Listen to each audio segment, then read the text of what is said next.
So I lost my legs back in August 18th, 2009. I was an Army infantry lieutenant on my first deployment to Afghanistan. My job was to be on the ground leading soldiers fighting, and just a month into my deployment, I stepped on a hidden bomb that was just in a footpath that I was walking on. I ended up with an above-the-knee, pretty standard above-the-knee amputation on my left side, so I've got a good chunk of thigh left. And then on the right side, I actually had a hip disarticulation, meaning that I had a little bit of jagged femur left over, and they actually popped it out of my hip joint and just removed it entirely and then closed it up. So on my right side, I have no leg bone whatsoever. I was a full-time wheelchair user for, I would say, like the first 3 years after injury. And it's just not fun being down at, to be honest, butt and crotch level all day when everyone else is standing up. Once you've seen about 10 nice butts, from a wheelchair, they start to lose the appeal. And so I enjoy being up. So some of the legs that I started with were from the same manufacturer, but a previous generation called the C-Leg. And then as I got better with that, I upgraded both of those to what I currently wear, which is the latest generation of the C-Leg called the X3. So it's got a microprocessor in it, it's got a gyroscope in it, and it's got a force load sensor in it.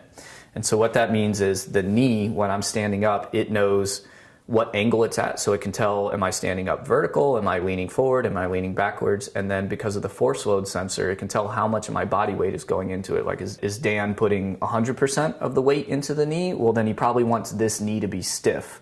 Is he putting 20% of weight into the knee? Well, then he probably wouldn't mind if the knee was a little bendy, because that means all of his body weight's on the other knee, and that's taken care of. The legs are a huge benefit to me, absolutely. But my injury is so severe that my mobility is still drastically reduced from what it was, even though I have the fanciest technology available to me. The farthest I've ever walked continuously is half a mile, 2 laps of a track, which sounds impressive, but I was a big runner. I could run 10 miles at the drop of a hat. I did a couple of marathons, it wasn't that hard. And now the farthest I've ever moved under my own power is half a mile. So it's a pretty drastic change.